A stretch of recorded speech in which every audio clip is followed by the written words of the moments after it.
Ospreys, Mr. Sink here with another activity. I'm going to share with you a story, much like we do in our classroom when we built a tower for Rapunzel and a house for the big bad wolf.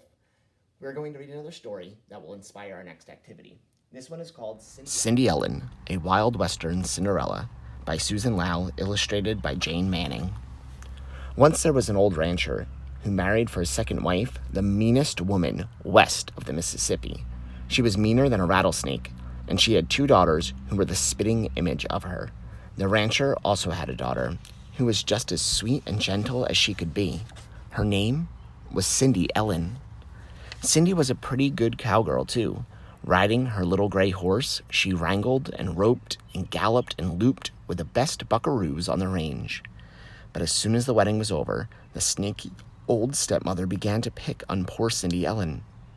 She was so good, she made her stepsisters look bad. So her stepmother made her do all the dirty work around the ranch.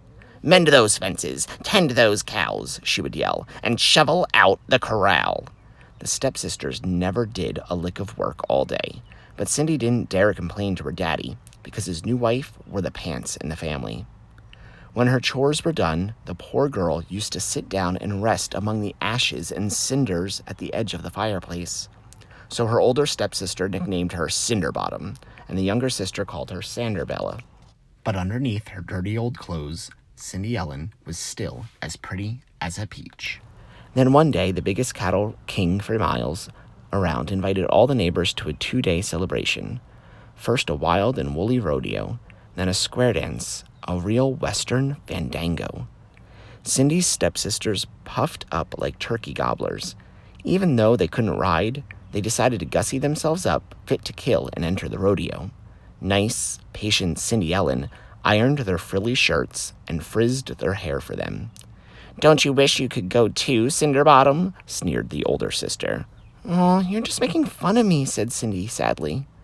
"You're right," laughed the younger sister. "Nobody could tell you from a cloud of dust, Cinderella." As soon as they were gone, poor Cindy Ellen broke down and cried. Then suddenly she heard a noise outside, almost like gunfire, but not quite.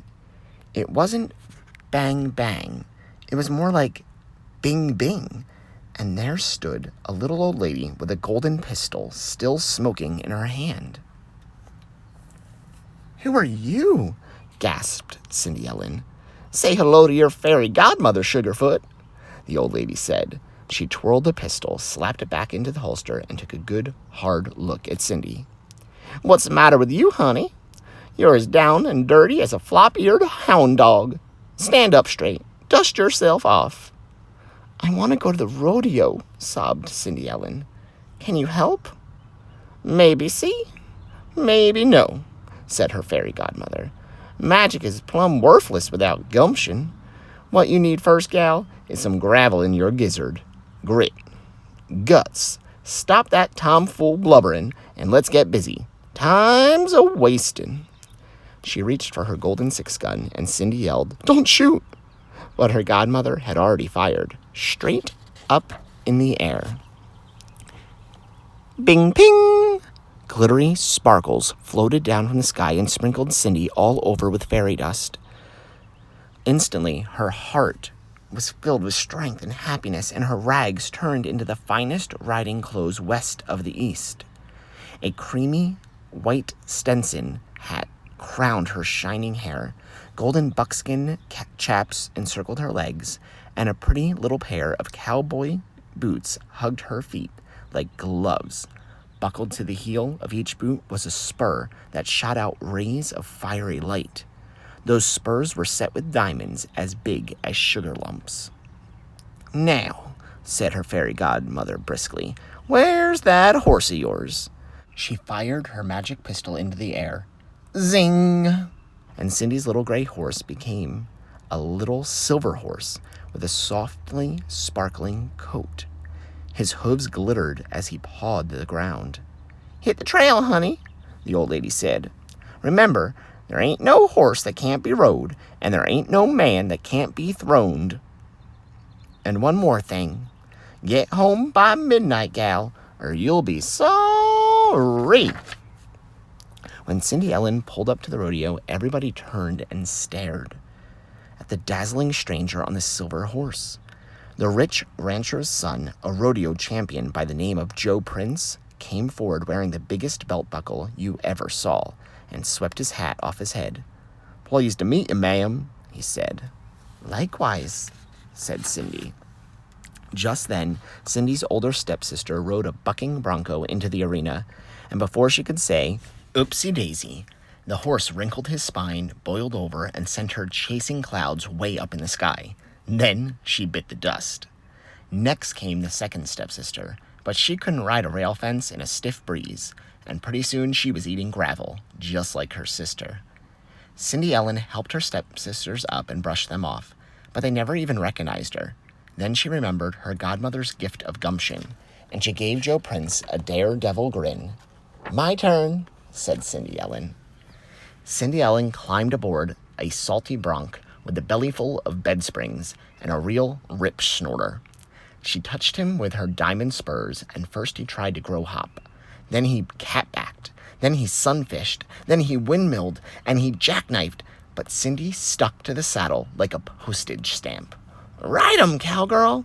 cried the crowd, and Cindy Ellen was the winner, with every curl in place.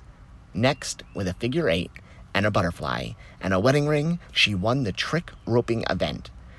And then she and her little horse really burned the breeze. They kicked the jackrabbits right off the trail. But Joe didn't seem to care. They left their shadows 20 miles behind Cindy, and they won right the horse race. Quarter of a 12 at night. They even beat Joe Prince. She suddenly recalled her godmother's warning and went galloping home. By the time she got there, her fine duds were shriveled into sorry rags again, but she still had plenty of gumption. After a while, her stepsisters hobbled in, all stove up from the rodeo. "You missed the champion cowgirl," the older sister jeered. "Nobody knows her name or where she disappeared to." "And that old Joe Prince is eating his heart out," said the younger one.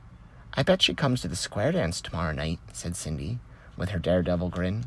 The next evening, her stepsisters got all dressed up like a sore thumb and strutted away to the dance, leaving Cindy Ellen all alone, but not for long. "What's that?" she said, peeking out the window. It looked like a cross between a comet and a dust storm. It sounded like silver bells mixed with dynamite. "Let's get crackin', Sweet Pea," shouted her fairy godmother. "You're late. Rustle me up the biggest, dustiest, lumpiest squash you can find." And zingo! The squash became a stagecoach. "Next, we check the trap line," said her godmother. Quick as a wink, she turned 6 cactus mice into 6 dappled horses, a fat pack rat into a stagecoach driver, and a rough, tough horned toad into a stagecoach guard, riding shotgun beside the driver. "But what about my ugly clothes?" asked Cindy. The old lady answered with a blast of her fairy dust that melted into a dress that shone like the sun, the moon, and all the stars together. The skirt floated over petticoats as soft and puffy as summer clouds. A rainbow of jewels glowed around Cindy Ellen's neck, and the little diamond spurs sparkled once more upon her boot heels. "Thank you, ma'am," she cried. The fairy godmother blew the smoke from her pistol, holstered it, and dusted off her hands. "Remember, Miss Cindy, pretty is as pretty does," she said. "Magic can backfire at midnight or bust." Cindy promised, and the stagecoach rumbled away. When Cindy Ellen arrived at the Cattle King's square dance, the fiddlers were tuning up for a toe-tapping jamboree. Joe Prince reached for Cindy's hand the instant he laid eyes on her. "Buckle on your partners, folks," he called, "and tell 'em to hang on. Let's shake our hoofs like lightning until the early dawn." And Cindy answered, "Hurry up, cowboy, don't be slow. Almanae left and do-si-do." Hand over hand and heel over heel, Joe and Cindy danced the daisy chain, the whirl-away, the curly-cue, and the grand chassé. They made their feet go wickety-whack. "Swing 'em, boys," cried Cindy, "and do it right." And Joe called back, "Swing those girls till middle of the night." Twirling, swirling, Cindy Ellen lost track of time until at once she heard the clock begin to strike 12. She hightailed it out of there, lickety-split. "Whoa!" yelled Joe, hot on her heels, but he couldn't catch her. One of the diamond spurs fell off Cindy's boot as she ran. Joe picked it up carefully out of the dust. Meanwhile, back at the ranch, not a particle remained of Cindy's gorgeous outfit, except for the second diamond spur, which she tucked away in her hip pocket. Pretty soon, word got out that the champion cowgirl was a wanted woman. She'd left Joe Prince so lovelorn that he was tracking her throughout the territory, and he vowed to marry the horsewoman whose boot fit the little diamond spur. He tried it on many a foot, but not one could wear it. At last he came riding up to Cindy's father's place.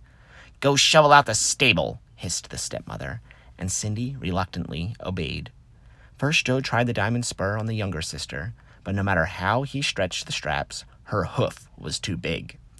The older sister had crushed her feet into tiny little boots. So just for an instant the spur almost fit. But then her boot split open and her toes popped out like puppies from a basket, and Joe Prince muttered, "Sorry," and headed for the door. "My turn," said a voice that stopped him in his tracks. It was Cindy Ellen, and although her mean stepsisters almost died laughing, Joe let Cindy have her chance. Fair and square. And when he put that diamond spur around her dirty little boot, it fit perfectly. Then she pulled out the second diamond spur and buckled it onto her other boot. And at that very moment, Cindy's little horse gave a whining, and everyone heard a noise like, "Wingo wango kazing! Let her rip!" shouted Cindy Ellen's fairy godmother, brandishing her golden pistol. "Hold your fire!" yelled Joe Prince. But glistening sparks of fairy dust were already sprinkling down everywhere. They turned Cindy's clothes from cotton to satin, and they put quite a twinkle in Joe's eye, and Cindy's horse began to sparkle. "Yee-haw!" yelled Fairy Godmother. So Cindy Ellen and Joe Prince got hitched and lived happily ever after in a ranch house full of love and rodeo trophies. Cindy's family moved to town, where both stepsisters married city slickers, and Cindy's little horse kept his sparkling coat and his glittery hooves to the end of his days. I hope you enjoyed that story. It definitely was entertaining. Instead of losing a glass slipper, she lost that diamond spur. Well, I wonder if we could help her stop from ever losing that at all. Can you help design a way to help that spur stay on her boot?